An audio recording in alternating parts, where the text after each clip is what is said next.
away we go on a Friday, Mr. Relevant. I'm Alex Strouf with you from the Gruber Law Office's One Call That's All studio at the Avenue in downtown Milwaukee. Producer Tiny Ants, Hunter Vaughn back at the Everlight Solar Studio in downtown Madison. Josh DiMaggio might join us at some point. We're going to get to him momentarily. Will Summers is here as well, hanging out with us on his final day as a college student. Will Summers graduates tomorrow, so congrats to Will.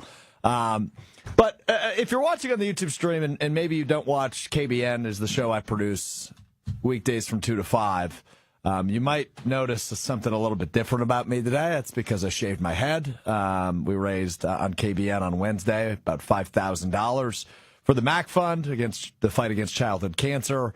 So I shaved my head. I have a buzz cut now. But that's actually not the story anymore. I put buzz as the first thing on a rundown today. The buzz cut doesn't matter anymore.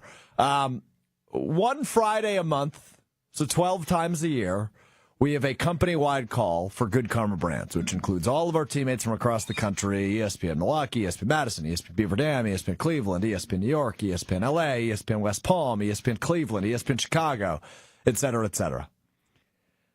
So for the NCAA tournament this year, our CEO and my co-host on Sundays, Sunday Karma, Craig Karmazin, does a challenge every year. If you beat Craig in either the men's or women's NCAA bracket challenge, you are put into a drawing to win $1,000.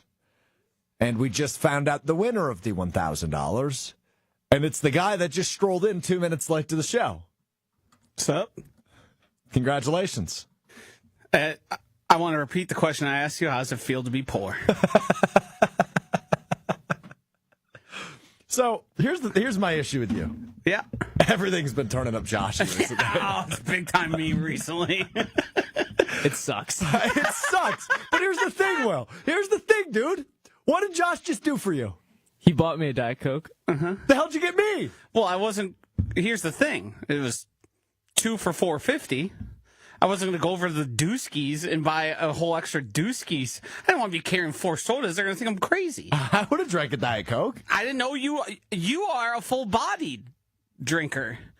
What? You like full flavored. You like full shug. I do like full shug. So it was 2 for $4.50. Will had bought me not too long ago a Diet Coke. I hadn't repaid him. Oh. So after I won $1,000, I said I think I can spare $2.25 on my guy. So you guys got a good thing going. Yeah. I mean, we're the DC boys. You treat the guy that wins the lottery good before he wins the lottery. You What do you mean you treat him good before he wins the lottery? I've been treating him good. No, you've been hit and go. Touch and go is what I was looking for. That is what you were looking for. So I want to take you through the exact of how this all took place. Yeah, let's do that. Because I usually jump on this meeting. I actually usually listen to it after the fact. We do recordings of it. It gets sent out. You're an out. avid listen backer. Yes. I rarely listen live just because we're doing this show a lot of times. It's my Friday, and after I'm done here, I'm pretty much done for the day. I wrap up a few things, and then I get to go home. So I don't want to spend time while I'm sitting here getting ready to leave on the phone call. So I'll usually probably listen to it like Saturday morning. Oftentimes I get up at like 5 a.m. There's no one else there. So I wasn't listening. I walked into our downstairs lobby-ish area that we have for all the studios. It's got like a sink to where we fill up my water, and I was filling up my water. And I hear Craig speaking upstairs, because that's where everyone watches the meeting, and I hear an eruption of just applauses. And I turn to the girl behind me, Rhea from WTMJ, and I go, "What just happened?" And she goes, "I have no idea." And I go, "Huh, okay." And from the time it took me to walk 30 steps, I had like 10 text messages. And I was like, what is going on? And everyone, I got money bags sent to me. I can't believe it. I got woohoo. You got, from me, you've got to be effing kidding me. Yes. And then you responded, wait, what just happened? Correct. And I said, you just won $1,000. And you said, oh, cool. Yeah, because we entered in it, and I didn't win the tournament by any means. It was just simply a random person gets selected to win $1,000. And I said, hey, awesome. That's pretty cool. So I entered into both the men's and women's I did very poorly. I didn't expect to ever win. And then, now I'm $1,000 richer. Me and you for a second. You know, so You think the headset had anything to do with it? there has been questions that I've had in my head of I had a really good weekend. This might have gotten forgotten to be drawn. And because is this the first meeting post the tournament? That's correct. Yeah. Okay. Do you think maybe they forgot and said, hey, who had a good couple weeks here? Who would be deserving? I don't want to say it's supposed to be random. And it could just be good fortune. Because my great weekend at the draft, due to someone else's misfortune, was fortunate for me. I got put in a big spot. I performed well. And I wasn't supposed to be there. And now here I am. You have to be What's up? one of the Yeah. most irritating human beings What do you mean? on planet Earth. Go buy me a soda. Why are you making in this the about future. him? This is Josh's win. You can just be happy for your friend. Like, this I is am awesome, happy Josh. for him. No, Great. you're not. You're You want not. a You're soda. annoyed. You just said he's the most irritating person ever because he wouldn't do Are something you for listening you. to- You are so selfish. God. Yeah, if you wanted to win, you should have just put the headset on, Strouf. Yeah. Hunter, I'm glad you're happy for me. Thank you for being happy for me. You're welcome. I got I'm a some- good friend. It's Mussolini's birthday coming up. Oh, no. We're going to Chicago. $1,000 helps a lot. That does help a lot, actually. Yeah. Okay, good. Yeah. Maybe our seafood dinner that we're having with some friends. I slapped down the plastic, say it's on me. Wow.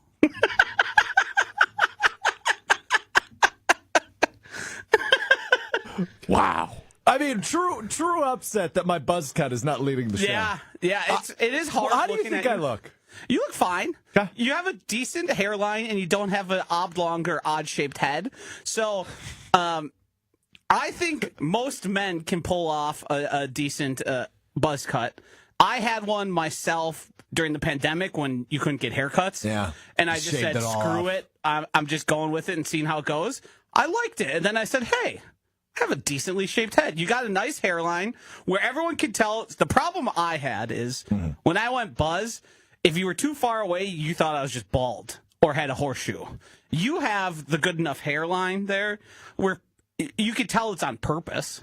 And then if somebody asks, you have the great conversation piece, much like my tattoo of, it was a fundraiser we're doing on the air. It was very fun. We raised like $5,000.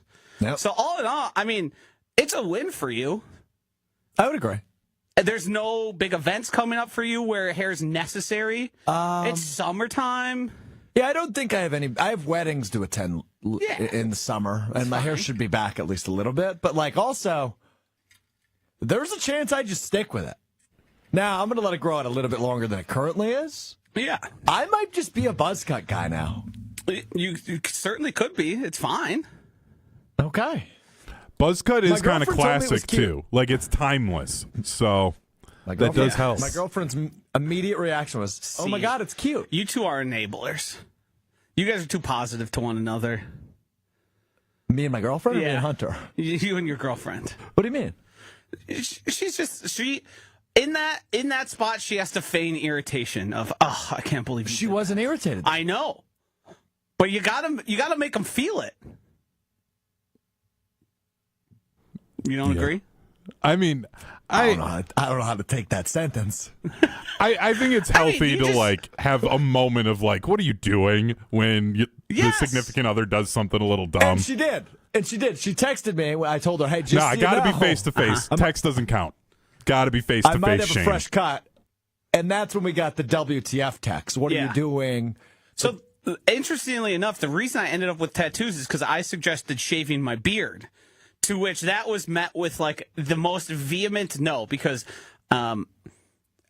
as you know, as somebody who's around me a lot, I say a lot of wild stuff. I do a lot of interesting things, and you sometimes we've noticed, you yeah. just got to take them. You just live with them. And this was the first time I had actually received like a hard, absolutely not. And I took that with like, it's probably good for relationship in the future of it to not do that. So then I just ended up with Homer permanently tattooed on my leg. So, Oh, baby. Oh, baby. so it's all text golf, to 800-990-3776. It is Gabe's fundraising event with the MAC Fund to fight childhood cancer. When are they golfing? They were supposed to golf yesterday. Next Thursday. Next Thursday. Yes. It's something that started first on Scalzo and Brust. Ben Brust is the great connector here, which is wild. As the most selfish person I think we can all say we work with. He's great when it comes to charitable things, not just this with Gabe, but other stuff as well. And we've, over the years, kind of turned it into a thing where every time on the time slot, usually the afternoons here, we raise a bunch of money. People are extremely generous, the listeners, and it's some of the most fun I've had professionally here. Is doing it's going to cost $1,000 for X. Or we're going to slap Ben. We're going to cut Greg's hair. We're going to shave your head. I'm going to get tattoos. So all in all, it's for good. You can't be. That's the nice thing we have is, well, we did it for the kids. We did it for the kids, baby. I mean, Gabe's the loser in all this. Yeah, he lost his beard. He looks totally different. He looks like a different human being. He looks like, so I've known Gabe 10 years now. I knew of Gabe, obviously, because I was just a fan of the station and had seen him. He looks like he's a child. He looks way younger. He's almost 40, right? Yes. 38, 39, something like that. His face shape changed. It did. And maybe it's good for him to look younger, but his wife said she's not going to kiss him until he grows some of his beard back. Oh, no. She said she tried it out once. Said didn't like it. Said nope. One smooch is all you get, Gabe. Golf to 800-990-3776. Your way to donate to the Ringer and the MAC Fund and everything cool that Gabe Neitzel, Stephen Watson, and Greg Matzik I haven't made my donation yet. Some of my $1,000 will be going towards the Ringer. So thank you, Craig Carmison, for helping the Ringer event, which you already donate to, I'm sure. Everybody wins. Yeah. Look at Joshy, good guy. I mean, you can't publicly win $1,000. Oh, and not do anything good with it? Just be like, yeah. Oh, that weekend in Chicago, I got hammered. Josh, where'd you get that new car? That's like when you win like the 50-50 raffle at a charity event. It's like you have to just give the money right back. Like you're only getting in the 50-50 raffle to give the money back. I've thought about great this. Debate. So the wedding I attended on Sunday did a 50-50 raffle, which wow. I've never seen done Love before. that. Isn't that great? Love that. That's so awesome. Naturally, I'm like, here is $50. Right, because it can go to a charity of their liking that they choose, or you could even do, hey, we're doing a 50-50 raffle. This is for our honeymoon. That's exactly what the they other did, half is, and like someone like me, gambling involved, I'm in. Exactly. So naturally, I put $50 toward it, and did not win. No. But I was thinking to myself, I was like, if I win, I will donate it all back except the 50 I put in. I want my $50. So in that situation specifically, I would happily take my 50 back since they're getting money for nothing, essentially, other than giving out tickets. Yeah. I had a friend, it was something work related. We had a 50-50. I believe it was at Broken Bat Brewery. Shout out. They had a 50-50 there. It's like when they do the guest bartending charity fundraising that we do. And my friend won it. And it was decent. I think he ended up winning like $400, $500, and he just cut that in half and gave that. So, I mean, they won 3/4 of that money.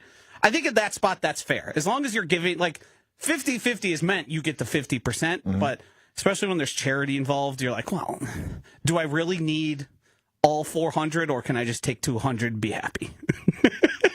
Probably the latter. Yeah. But Joshy's got all grand, so good for him. Good for Joshy. We're happy for him. Big win. Big win. All right. Speaking of not so big wins, Giannis Watch continues as the Bucks offseason now in full swing. Not a ton of new reports in terms of what Giannis's future looks like, but maybe something to keep an eye on is the fact that down in San Antonio and the Spurs, Greg Popovich calling his legendary coaching career a day as he moves into the president of basketball operations role for the San Antonio Spurs and a head coaching opening now available in San Antonio. Now, Giannis signed off on Doc Rivers, as we know, as the head coach of the Bucks, but there, of course, are other options for San Antonio. Think of the guy he won a title with in Mike Budenholzer. Of course, he plays for the Greek national team. I'm just saying, the Spurs could certainly do something that makes Giannis go, I want to go to San Antonio. Now, this is just the first of many dominoes in which are going to fall over the course of the next couple of months when it plays into what Giannis's future looks like. I still hold, and we talked about this at length on Wednesday. It was, what did we talk about it for? Half an hour, 40 minutes? At least. On Wednesday's show. So if you missed any of our Giannis conversation, you can hit, Mr. Irrelevant on the ESPN Wisconsin app, Apple Podcasts, Spotify, or YouTube, wherever you watch our fine show 3 times a week. I still think he'll be back. And again, to Joshy's point he made on Wednesday, my argument isn't a strong one. It's literally blind faith. And as I think about it further and further, Joshy, the only other point I'd make is when you think of the guys Giannis has modeled this game after or, loved, right, and really respected, you think of guys that spent their entire career in one spot, right? Kobe Bryant, obviously, Giannis was a huge fan of Kobe's and obviously worked with him.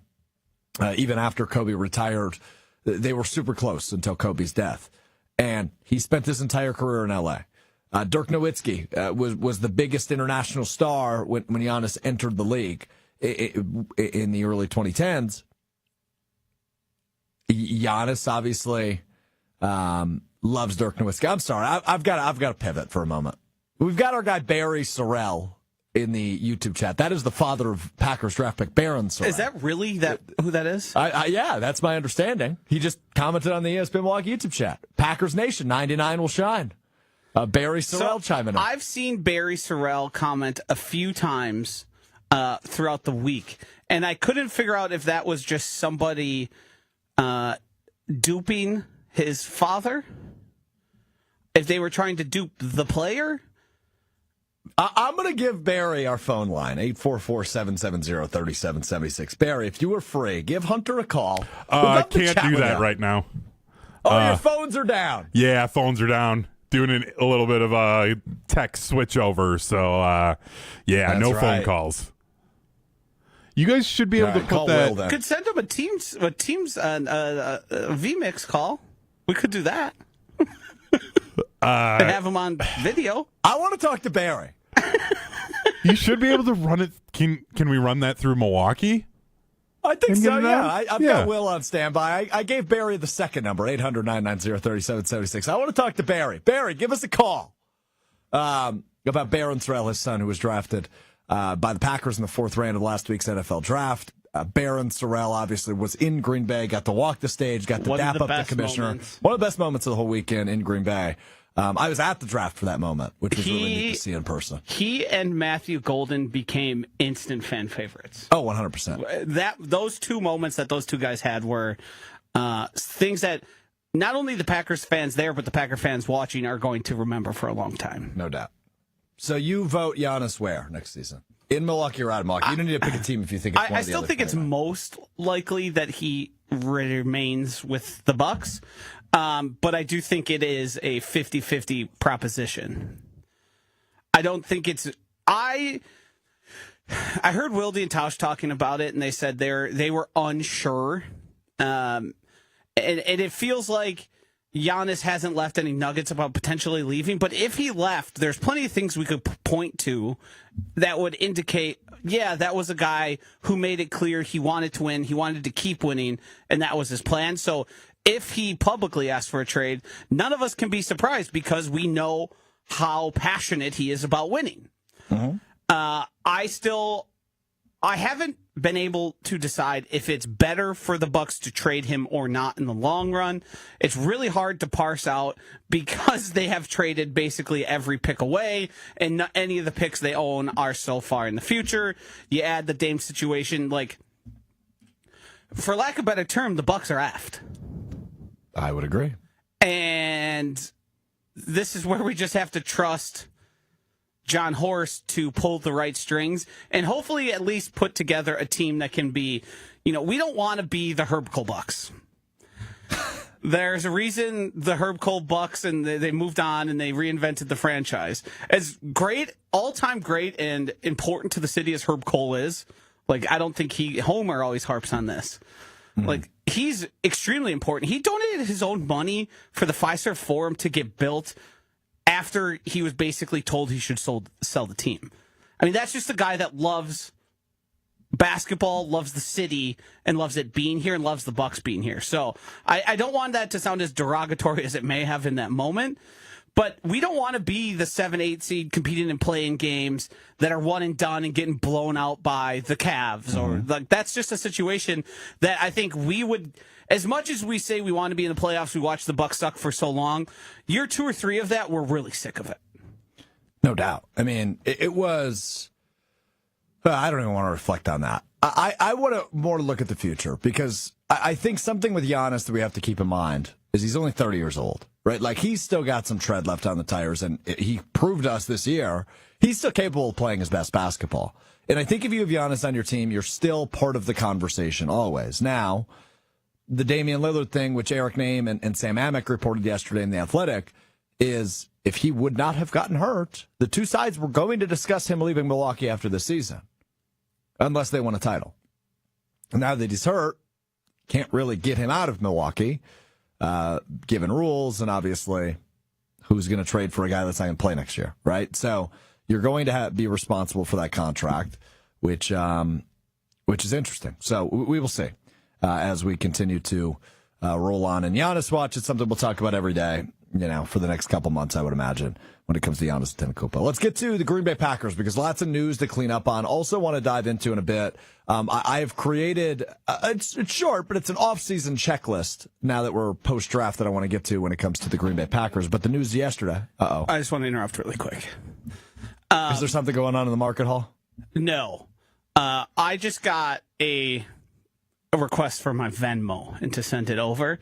And when I opened it to send over my user ID, I noticed, and I haven't gotten a chance to mention this to you, that for the draft on Friday, we stopped at Starbucks, and I just picked up the tab for everyone's drinks. And then you sent me a $7 Venmo for the coffee, I did it instantly. Which is very nice of you, but I have an established rule. Anything less than $20, I don't want your money. Okay, so send it back. I already put it in my bank account. But to me, I don't want it, but I'll take it if you send it.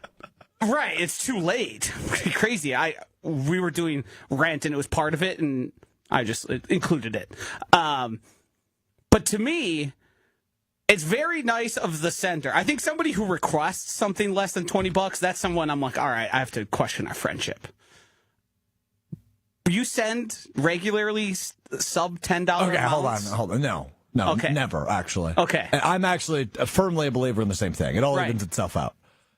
I think what happened there was, full transparency, just honest talk real quick. Yeah. I was a little hungover. Yeah. It was earlier than I'm used to. Yes. It was like 6:15 a.m. Yeah. And I think I was just like, he bought my coffee, I'll just fit him. Yeah. I just need something. So you are much on the same, where if it's definitely. Like, we go to the bar and get one beer, and I pay for it. Shoot, no. Or if we get 3 beers. Yeah, it's like I'm never looking. Now, if we spend 6 hours at the bar and it's running my tab, yes, and I've spent $260 on beers, then I would look at you and be like, hey, can you send some over? Yeah, agreed. But yeah, if I'm spending less than, it's probably, honestly, I can get as generous as, like over 50 is where I start going, yeah. But I would hope the person at that point says, I'll send you some cash for this. I would agree. Like at that point, but under $100, I'm really not looking at the other person and going, I'll get you back when what comes around goes around type of thing. Yep. I fully agree. I don't. Every time I'm going to send the money, and I don't like being in someone's debt with that stuff. So I don't want somebody that could be. Do you request then? No, I won't request, but if they don't, I'm kind of like that's fair. Yeah. So if you're somebody who just sends it and it's your habit and you are uncomfortable with it, the worst is I have a friend who she may remain nameless, and it is not Mussolini, but a friend of ours will regularly request things for under $5, and I just straight up decline them. I think that's fair. I'm not going to send you $4. No. Because the next bar we go to, I'll probably just buy your drink then or in the future. So it's always very confusing to me to get something like that where I take it as a point of pride. I'm going to decline your sub $10 request if you send me the request, and I'm never going to send it either. Yeah, I think we're on the same page there. I'm sorry, I got very distracted. These headphones make my head itchy with short hair. Yeah, I didn't think that would adjust happen. to that. Yeah, you'll build up a tolerance. It'll be okay. we're having fun. All right, You the can news muscle yesterday through for the Green Bay Packers. Yesterday, May 1st, of course, so the decision had to be made on both of their first-round picks from the 2022 draft class, whether or not the Packers would pick up their fifth-year option. That, of course, Devonte Wyatt and Quay Walker. They do pick up one. They do not pick up the other, as Devonte Wyatt's fifth-year option picked up for the 2026 season. Quay Walker's is not, but Brian Gutekunst's been pretty open about the idea of keeping him on their roster long-term, meaning they're going to not give him the fifth-year option and hope to extend him to a second contract when we are looking at, you know, the dollar sign, right? I think what the Packers would like is a longer-term commitment for less money per year than what the fifth-year option would be in 2026, but a longer commitment and more money overall, obviously, than just the 1 year at about, I think it's somewhere over $14 million, just under $15 million.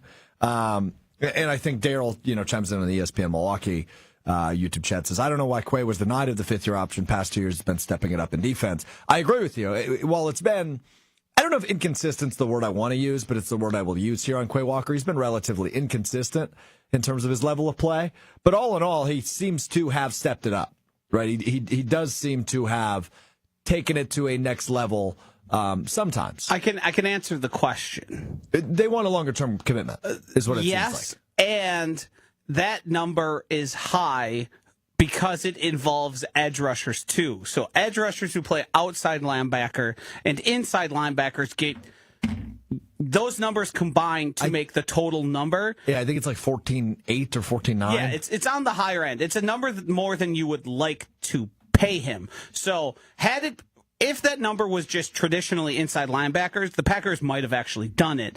But as we know, an edge rusher, a Micah Parsons or someone who's playing that typical 3-4 spot, Von Miller, for instance, made a career at that spot. Those guys get paid $20 plus, $30 plus million, so that inflates the number. Yeah. I do think it's risky with having not an extension for Devonte Wyatt and Quay Walker, as of now, a free agent after his fourth year. Mm-hmm. I do think they plan to have an extension, and it's probably they're trying to figure out, because Quay Walker's agent is saying on the open market, we would get XYZ. The security of, what the Packers do, they give you a lot of signing bonus. They incentivize it that way. They don't guarantee a ton, but you do get a chunk of money that I would imagine would be substantially more than even the fifth-year amount number would be. Yeah, I think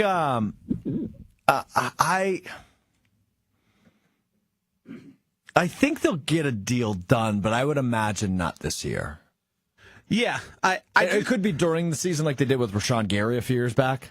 I do think it's a priority because I think Quay's athleticism at that position, as many as boneheaded mistakes he's made and at times has not played well, I think he turned a corner last season before getting injured. Yep. And I think the combination of familiarity and rare athletic traits at that position, you can easily make the case for this guy's best days are still ahead of him. And there's probably many of them because, he can run. He can cover sideline to sideline. It's just sometimes he isn't the most, his instincts aren't the best, which some guys are Luke Kuechly and can tell you every single play where it's going beforehand, and some guys are more read and react. But I also think you can improve that with the more time you spend in the film room, the more time you spend on the field, the practice field, all that. Yeah, I think you're right on that.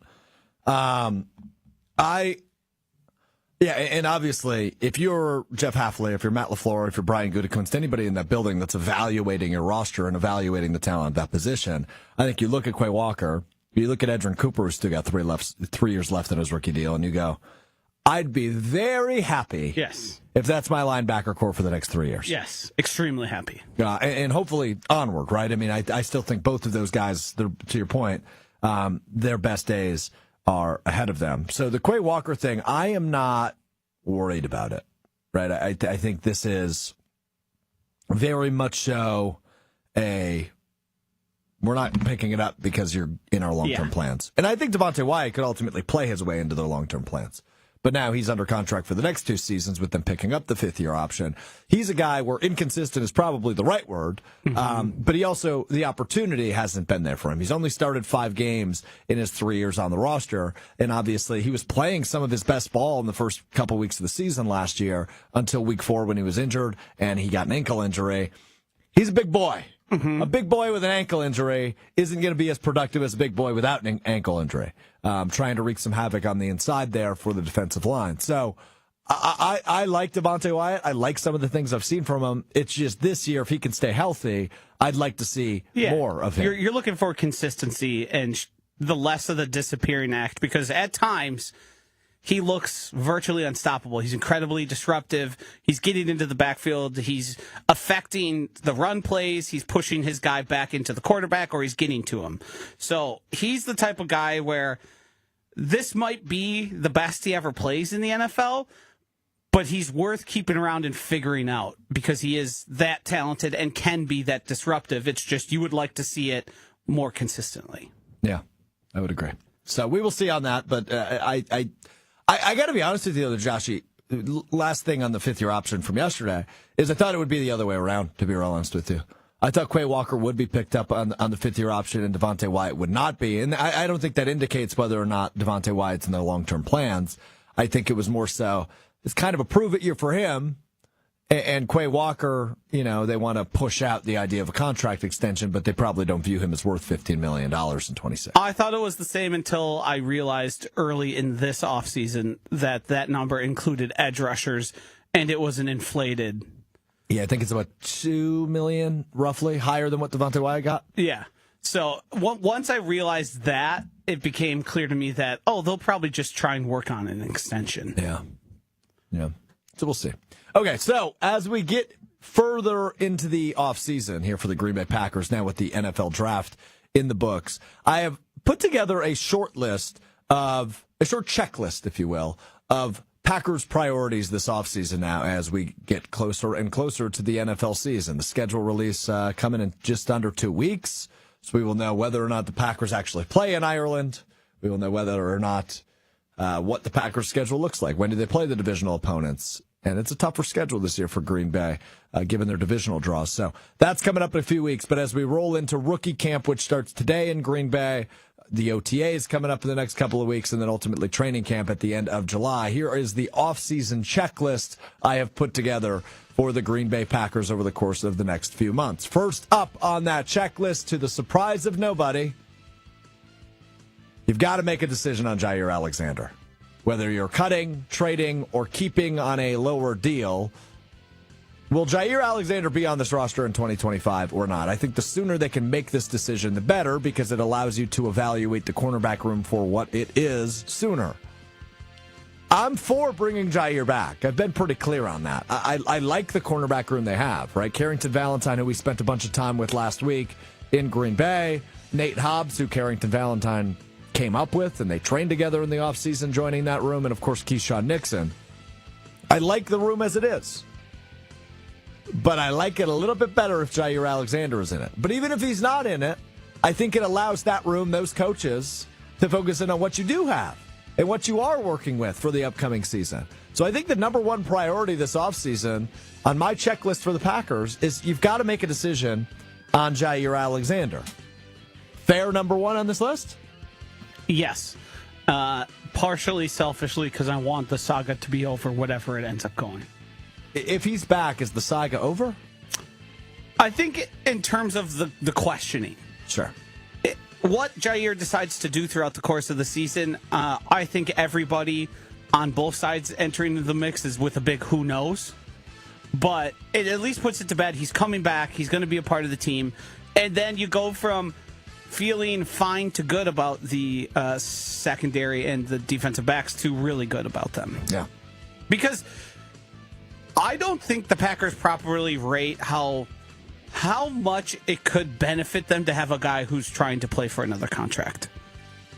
Little chip on the shoulder? If they're able to come to a reconciliation and he's thinking, bleep these guys, but I'm going to play my ass off because I want to make another $60 to $70 million before my time in the NFL.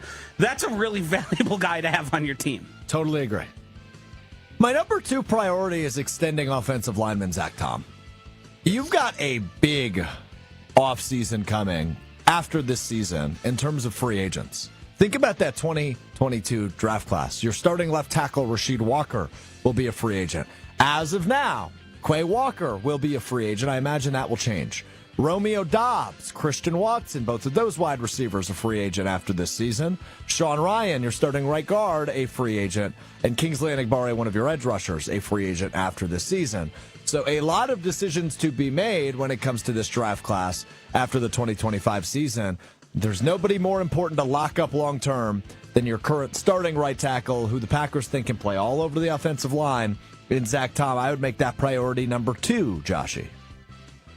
Yes, I want that done probably even before. You want that done yesterday? Yeah. I want him to be... I think the absolute world of Zach Tom. I think he's talented enough and valuable enough to play anywhere. I think he could easily play left tackle had he wanted to, but it's one of those things where you don't want to screw up the good thing you got going. He's really good. I mean, he shut down TJ Watt. He eliminated him from the game. That's the type of guy that... It wasn't just a fluke. He played injured all last year and was disappointed with his performance, and he was still one of the better right tackles in all the NFL. He is.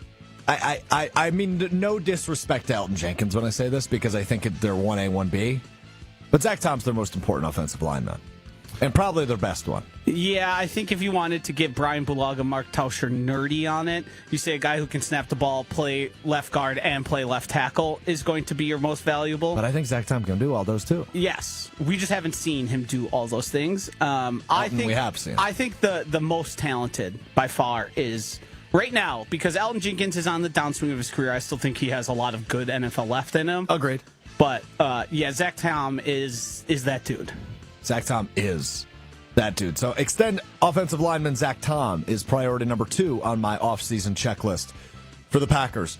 This one, I don't know. I don't love my phrasing on it, but you'll understand what I mean when I say it. Number 3 priority on the checklist is discover your wide receiver hierarchy, right? Figure out who your dogs are, but also with this room, and I can't overstate my excitement for training camp and ultimately the beginning of the season when it comes to that room in particular, because I think, you know what you got to a point in Romeo Doubs. You think you know what you got to a point in Jaden Reed. I don't think Dontavian Wicks has been unlocked yet. And now you add these 2 rookies in Matthew Golden and Savion Williams into the room. Matt LaFleur is going to have a lot of fun with these guys. I think all 5 of them are going to get snaps in the regular season. So don't get me twisted when I say hierarchy. But I think understanding situationally who your guys are, and then what kind of fun can you have with some of these pieces like Jaden Reed and Savion Williams? How can you utilize them differently, whether that be the jet sweeps that Matt LaFleur fell in love with a few years ago, whether it be lining one of those guys up in the backfield for a better option out of the backfield, whether that be, whatever kind of route. So I just think the creativity is going to be so important with this room from Matt LaFleur, but figuring out who your dudes are. So discovering your wide receiver hierarchy prior to week 1, I view that as a pretty big priority for this Packers team this offseason. I don't know how much I can call it a priority because I think it's going to change. Which is okay. Yes, I think we're going to start out in the hierarchy is going to be some combination of 1, 2, 3 is going to be the veterans. Matthew Golden's probably going to be interchangeable at that 3rd option. And then as the season goes on and hopefully he cements himself as a guy who knows the offense, knows where to be, and just knows how to be a professional, I think the perfect situation is Golden ends the season as the prohibitive 1. He's the guy you're looking at 8 to 10 targets a game.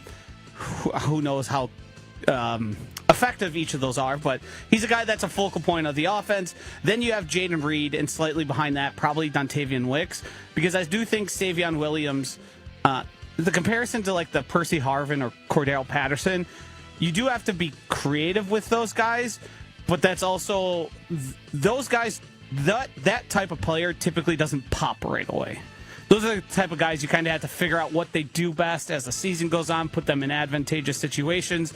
And not all the time are you able to put your players Matt LaFleur kind of admitted he did a bad job of getting Jayden Reed involved enough down the stretch. Now, defenses did change their approach to playing him because they said he can't beat man, so wherever he lines up, he's going to be playing man coverage. I think Savion Williams' best days are probably going to come 2-3 years down the road, but he's a big, talented guy that can do stuff with the ball in his hand, so you're going to figure out ways to get him involved wherever you can. And my final priority on the checklist, number 4, is similarly to the wide receiver position, but a little different. Who is your front 7 dog defensively? Can I make my own for this one? Sure. And I think this should have been priority 2. Make Lucas Van Ness good. Make Lucas Van Ness great. Not again. I think good is I'd be happy with. Yeah, I think that falls into this, though, as well. Yes. Just when you look at that front 7, I think you have some good players there, right? I think Rashawn Gary is a good, not great player. I think Edgerrin Cooper last year showed us some really good things. How do you get him to be great? Quay Walker, who we talked about earlier in the 5th-year option, not getting that, but will likely get a contract extension. How do you make him into a beast in the middle, right? A guy that's leading the team in tackles type guy and is a disruptor and can do a little bit of everything. I think in the front 7, there was so much disappointment in terms of getting after the quarterback last year. Lucas Van Ness is a great example by Joshy of a guy who just didn't take that second-year step. Can he do it in year 3? You hope. But I think discovering your front 7 dog, who is going to be in charge of getting after the quarterback and creating chaos and being a disruptor, that should be the biggest priority outside of the Jair Alexander decision for the defense. So just to recap, my 4 things on the Packers offseason checklist. Number 1, make a Jair Alexander decision. Number 2, extend offensive lineman Zach Tom. Number 3, discover your wide receiver hierarchy. And number 4, who is your front 7 dog heading in to 2025? You just wanted to say dog. Give me best dog. Dog. Will, give me your best dog. Hunter, give me your best dog. Dog. Oh, that was good. That was good by Hunter. All right, there we go. Plenty of reaction flowing in. The ESPN Milwaukee YouTube chat. Daryl. Nugget Tears. That's a great name. Talk about the wide receivers. Versatile offense. We have a lot of smaller, fast guys. They got to be hungry, and Dobbs has to catch everything. Now, the good news is about Romeo Dobbs, who I think this will likely be his final season as a Packer, unless he just develops into an absolute stud and wants to remain in Green Bay. But after some of the things that happened last year, I would guess that this will be Dobbs' final year in Green Bay. You know, I've used the term security blanket a lot when it comes to the Packers wide receivers. And that Love needs one, right? Needs that go-to guy that Rodgers and Favre seemingly always had. It looked like Love's first year as a starter, 2023. Romeo Dobbs was probably the front runner in that conversation, right? When he was in trouble, that was the guy he lofted it up to. And to Romeo's credit, that guy does have great hands. I mean, he does catch a lot of the things thrown in his direction, even if it's a 50-50 ball. I just don't know that he's that guy anymore. I still think he can catch the football. I just don't know that he's the security blanket. I think that might be a role for Tucker Kraft going forward. Yes, that to me makes the most sense, and hopefully that ends up being Matthew Golden in the future, seen as what was committed towards him. And I don't want to pat myself on the back for this. But here we go.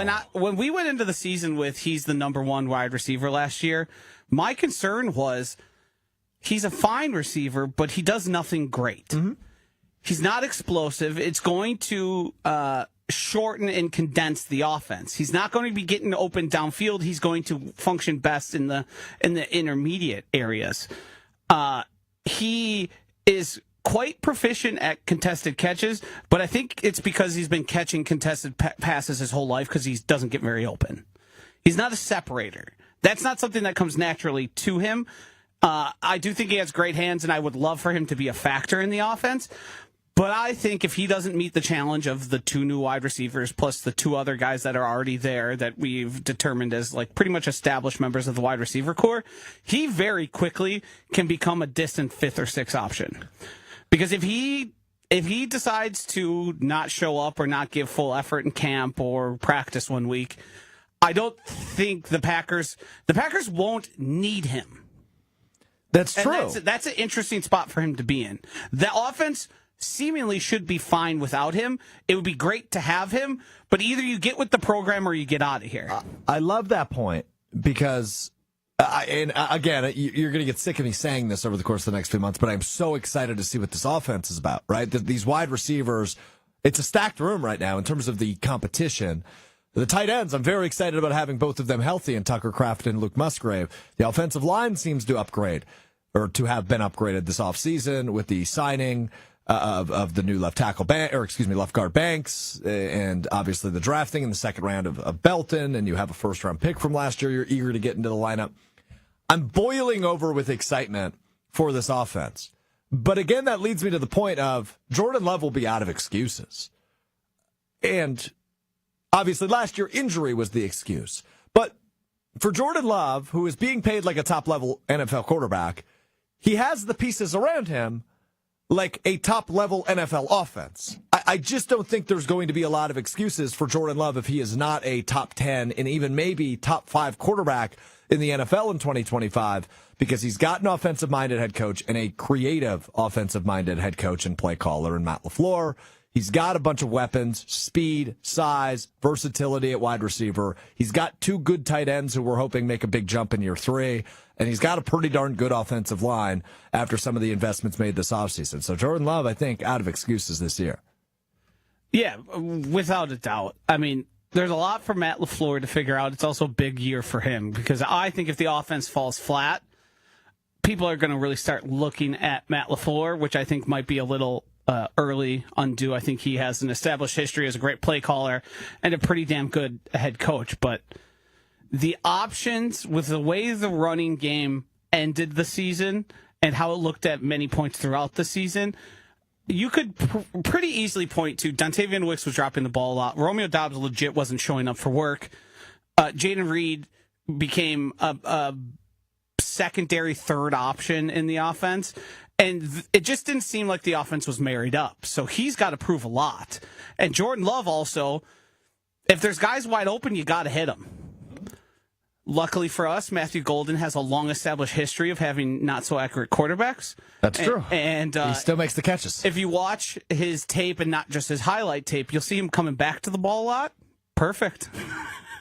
Jordan Love can only throw him a time or two. Maybe he'll still make the catch. Because there's plenty of times throughout where you can make cases, you can point to injuries, you can point to performance of the wide receivers, but frankly, a lot of the time, he just wasn't good enough. He was fine, not good enough. Dude, here's something that I've actually...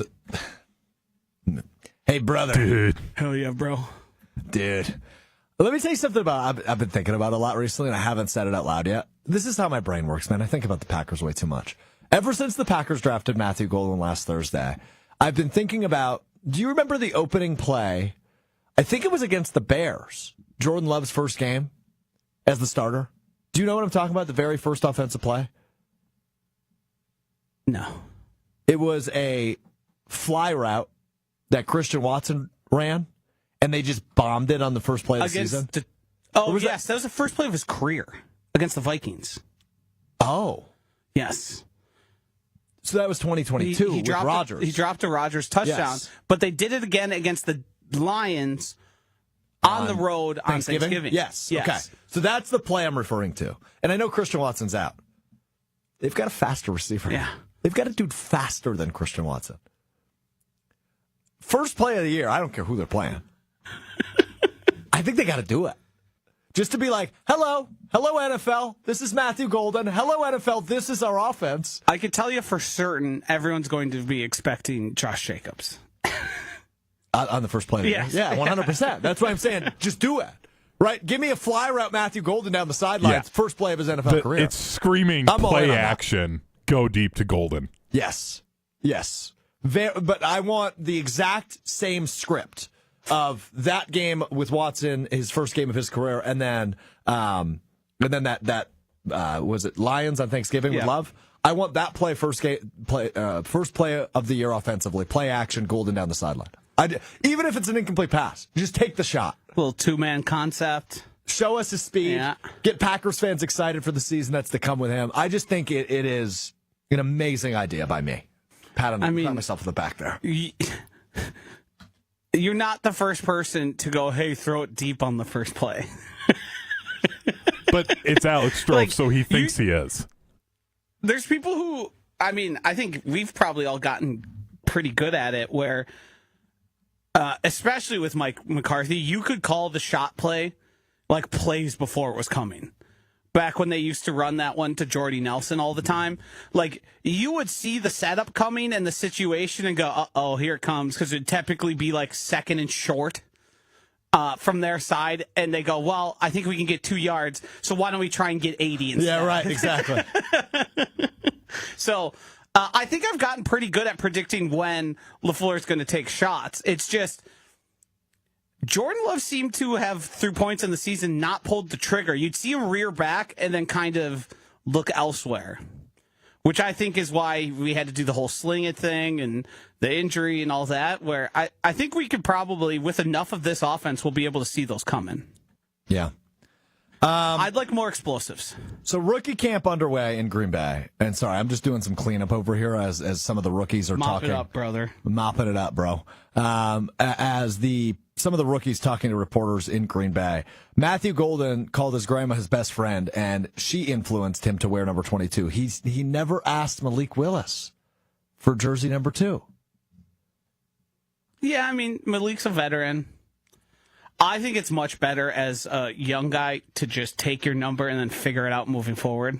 But number 22 is pretty nasty. And I don't mean that as a compliment on a wide receiver. Yeah, I don't love it. He was 81 first? He was 81 at first, which I don't love that either on him. He should be single digits because of how fast he is. It's going to be hard to see 2 numbers. It's going to be hard to make him out as he's flying down the field. It's going to be confusing. I'm not a big numbers guy. I honestly don't pay all that much attention to players' numbers. I do notice the extremely out-of-place numbers, though, when you got, like, you know, a defensive tackle with a number 1, that always will be like, well, that's an interesting play. And then, like, the running backs with some of them are in the 40s. Take that off. Yeah. That, to me, annoys me. I totally agree. Spencer Havener, remember him? Sure do. Yeah. What position was he technically? Linebacker / tight end? I think so. Was it Havner or Havener? It might have been Havner. I don't know. Regardless, that guy was sweet. Wasn't very good, but he was sweet. He wasn't very good, but he was sweet. All right. You learn something new every day. We learn something new today. It's time now for What We Learned, which is presented by our friends at Door County Distillery. Locally produced, handcrafted, award-winning spirits made locally in beautiful Door County. Door County Distillery, located in Carlsville. If you're heading up to Door County this summer, make sure you stop in. Do the tours, do the tastings. It's a really cool tour. I've been on it a few times. They bring you all around the distillery, all around the building. They explain how the product is made. They explain how the bottling and canning is done. But also, they bring you into the basement, which they claim is haunted. So if you're up in Door County, you got to check it out. It's very cool. Door County Distillery. Also, I was having a little bourbon last night. Wow. And of course I was having a little bourbon Thursday. Well, I got my head shaved and I was like, ooh, I need some of the good stuff tonight. I've earned it. I've earned it. So I had a little Door County Distillery bourbon last night, which is just my favorite. You can find it wherever great local liquor is sold. And you can use their tool on their website, too. If you're looking for something specific, it'll tell you the retail location nearest you that has it. So check it out, doorcountydistillery.com. Can I go first? Yeah. After being on the run for a few days in Pennsylvania, the Delco Pooper has been apprehended. I don't know what that means, Josh. Great name. The Delco Pooper is a woman who, during a traffic dispute, parked her car in an intersection, got out of it, bent over, spackled the hood of somebody's car, and then went back, got in her car, and But when you say away. spackles, that means she climbed on the car and pooped on it? Nope, she just kind of put her butt out, bent over, and Dookied on a car. Yes, and it wasn't solid. So it was like just a painted. buckshot. Just Yes. Good term. If you put in Delco Pooper, you can find the video and the aftermath that she left on this poor person's car. You can also see her perp walk, where after she was apprehended, there was crews following her getting into the car to go to the police station. She had a big smile on, seemed quite proud of her work, and then just offered up I have a condition. What? Yeah. She got mad at somebody, pooped on their car, and drove away. How long do you go to jail for that? So she met a various amount of things of like there was disorderly conduct and there was actually like maybe disposing of waste public on a indecency, highway. yeah. Public nudity, Yeah, public indecency. So they threw the book at her. They don't take lightly to just dumping on somebody's All right, car. just real quick, round table, because I'm actually going to cede my what we learned time today. I want to get to Will, I want to get to Hunter. I just want to go around the room. I'm going to influence my decision before I ask you the question. Kind of respect it. Love it. Baller. Insane, but I get it. yeah, but I get it, he says. Insane, but I get it. Good call, Hunter. All right, Will, you got one? You perked up when we brought up what we learned. Yeah, I do have one. I learned how to do my taxes. I did my taxes last night for the first time. Will, Yeah, I know. A couple weeks late. did you file for an extension? No. Oh, William. It's certainly a good thing you took to a public platform where it will live forever that you were late. All right, real quick. Did you pay a late fee? No. Real quick. I didn't know I was supposed to. Did you use one of those online services, no Yeah. free advertising? Yes. Took you, what, 20 minutes? Less 10. Yeah. Super easy. Super easy. How? I don't know why If you have one job, it's super Yeah, why do easy. people stress about this so much? It's so easy. Well, because Will! they buy house, they have kids. True. You did it 2 weeks late. I didn't know I was supposed to do it. What? What do you mean you What didn't does know? that mean? Well, usually, like, my parents do it, and then I went home last week, and they were like, did you file your taxes? I started laughing because I thought they were joking, but they were being dead serious. And then they got really upset with me because apparently I was supposed to do them, like 2 weeks ago. All right. Before we get to Hunter, who That actually has an incredible what we learned. He told me what it was before the show. Round of applause for Will. Graduating college tomorrow. Thanks, guys. Congratulations, Will. Appreciate We're it. proud of you. You're not going anywhere, is my understanding. You're going to be hanging with us still? Yep, hanging here. All right, cool. Good. I think your Will's Weekend Review, by the way, that you do on Wednesdays, I think that's the reason you're hanging out. You seem very proud of your work every week. So you can't give that up yet, right? No, I just like hanging out, talking some ball. But Are you a ball knower? Yeah, I would say so. He told me about the plights of being a ball knower with NHL and NBA playoffs going on and late NBA tips You know what's cool? and MLB games. So I flipped on a hockey game. That would have been Tuesday night. And, we're still organizing the apartment because we just moved. Let me guess, hockey's fun. No, hockey is fun. That's not what I was going to say, though. I turned on the TV last night, and my girlfriend goes, "Can you turn on the hockey game?" Actually, I don't want to watch basketball. I was like, hell yeah. And we turned on that, who are the Kings playing? I don't remember. Oh, the Oilers. Isn't that Kings supposedly Oilers your favorite team, the Oilers? That's correct, yes. Yeah, I'm an Oilers fan. Connor McDavid and End of list. yeah, There was 4 goals in the first 4 minutes. It was crazy. yeah. Playoff hockey, cool. Hockey rocks. Yeah, it does. I've always known that. It's just some years I don't get as into it. Yeah. This year I think I'm into it because my girlfriend wants to watch it, which is great. I have fallen out with hockey. I watched the Blackhawks for most of my life, and then just sort of once I started working here, and there's no one to talk about hockey with, and there's no reason for me to have hockey knowledge. Sure. That's when it kind of died out So, for me. are you not a Blackhawks fan anymore? I still am, and I'll still watch them. I'll still see. So They're I am just the so only bad. non-Blackhawks fan on the panel Yeah, they are very bad. because Hunter is a diehard Blackhawks fan. Will is from Illinois. I assume you're a Blackhawks Yeah, fan. I go to a guess couple Nebraska. games a year, too. Nice. My first ever jersey was a Chris Chelios jersey. Nice. Wisconsin legend. Yes. Indeed. But my parents, was when I was playing youth hockey, my parents got me, you need practice jerseys, or as they listed it, just a jersey. So they went out and brought me Chris Chelios jersey, and then I had to wear that to practice until they realized, everyone else has these blank, cheap. Oh, like the nylon. Yeah.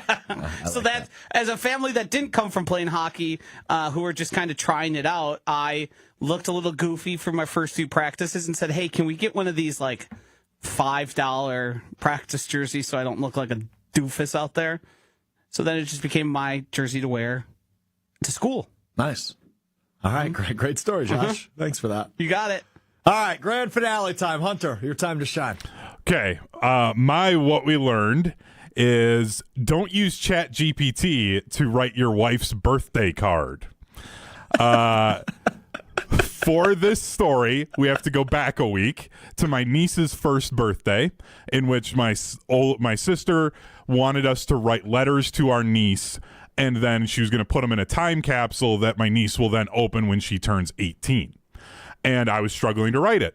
So my wife, Sarah, says, just use ChatGPT, change it up a little bit, and then you're good to go. I'm like, okay, perfect. 5 minutes, done. Awesome. Heartfelt message. This is great. This morning, I get up early, put up a couple of balloons for my wife, and I'm struggling to write the birthday card. So I remember till last Sunday, and I do the same thing. My wife opens up the card, gets 2 sentences in, and says, "This isn't how you talk to me. You used ChatGPT, didn't you?" I can't lie to her and admitted it. She was not overly thrilled. So rightfully so. Yep.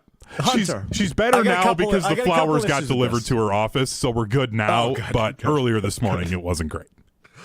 Got his way out of the doghouse. Hunter, the thing that I find problematic is she should be the easiest person to write a birthday card for. Right? You just got to hit the X's and O's, right? Like it's just like you're running the offense you always run, right? I love messages. Not great. Take me a while. I get 2 in my head.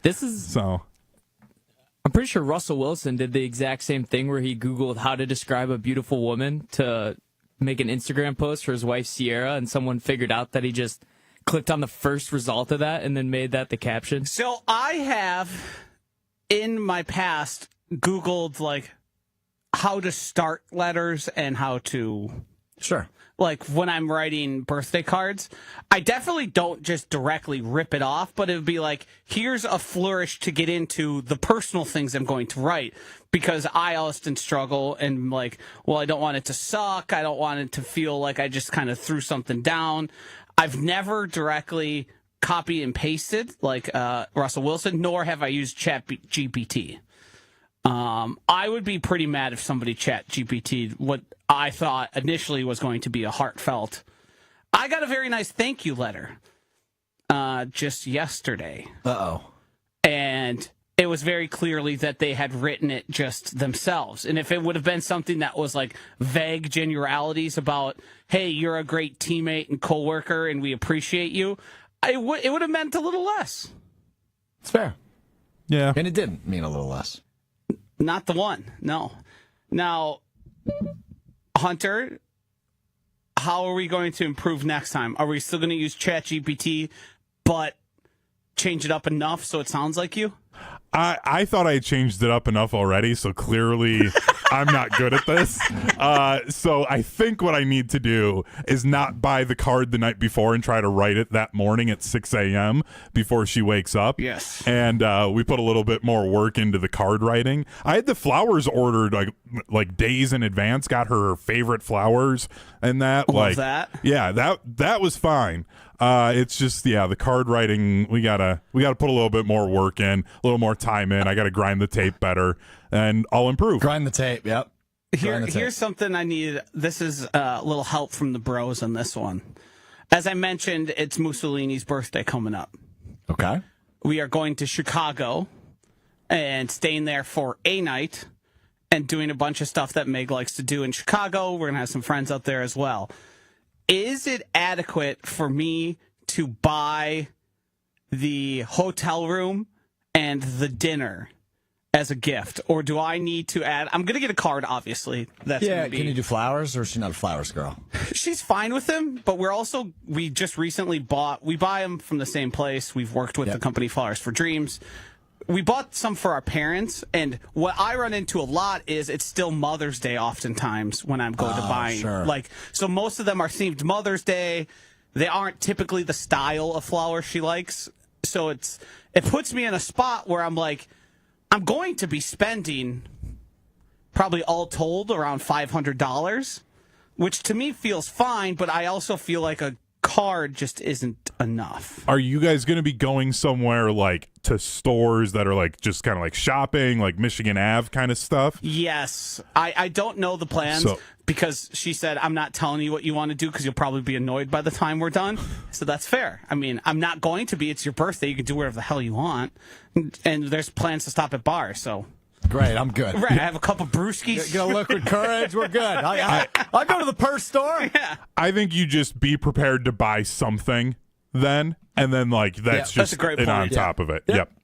And you just don't even question it, and that's right it. there. Yep. That's a married man right there. Uh-huh. All right, good work this week, fellas. Back from the NFL draft. Will is graduating college this weekend. Next Wednesday's Will's Week in Review. I was thinking maybe Kentucky Derby. Got it going on this weekend. But also could do NHL. Or your 4 years in college. Ooh. I don't know if I can tell some of those stories. Well, I think you could do interesting thing with names of classes, names of professors, bars you visited, maybe Like a scrapbook? a voiced out scrapbook. yeah. Okay. I don't know. It's just an idea. Yeah, I'll think on it. You could, if you want to do the Derby, do the Derby. I think there's some really funny material there. There's good names in the Derby.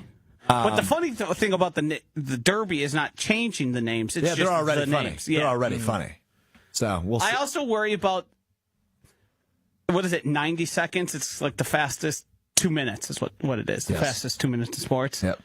I have a feeling you might be short on content because a race happens and that's it. Yep. That's correct. No one really knows, is familiar We'll with see. Now, I don't know any of the top racers. I don't either. I don't follow horse racing. I get the honor, though, of working with Will on Sunday morning. He's producing Sunday Karma. Yes. I just mentioned he graduates college on Saturday. I really hope he Hungover shows Will. up. Yeah. I'll show up. That's not what you got to worry about. It's I'll just be there. performance while Yeah. here. Yeah, that's He's right. gonna I'll be be wearing on remote. I'll be over at sunglasses. He'll look ridiculous. I've done that before. I'll be over at the MS Walk, get the opportunity to MC that on Sunday at the Summerfest grounds, and then we're doing Sunday Karma live from the MS Walk at the Summerfest grounds on Sunday. So if you'll be out there, come say hey. Myself and Brian D will be there. Will be in his cave, probably with the lights off. Lights off, So, yep. There was good a stuff. time in Madison, it was after a college game day, that I, for one time of the year, went out to got experience because I was producing them most of the time. Went out, had a big night, had to get up, go to this. I laid on the floor and sent it to break via the floor. I just knew where I needed to go. I stayed there and just fired the brakes, brought it back at the end. And yeah, that was. I got to admit, I've also been there. Yeah. I don't know that I've ever fired the brake from the floor. Oh, you got but it. I have certainly laid on the got it. floor. Yep. Yeah. Yeah. I put tape where it was so I would know which ones. Oh, I that's had a smart. visual marker. I just threw my hand Yeah. up there before the break to try and find it. Oh, you're a smart guy. I should have done that.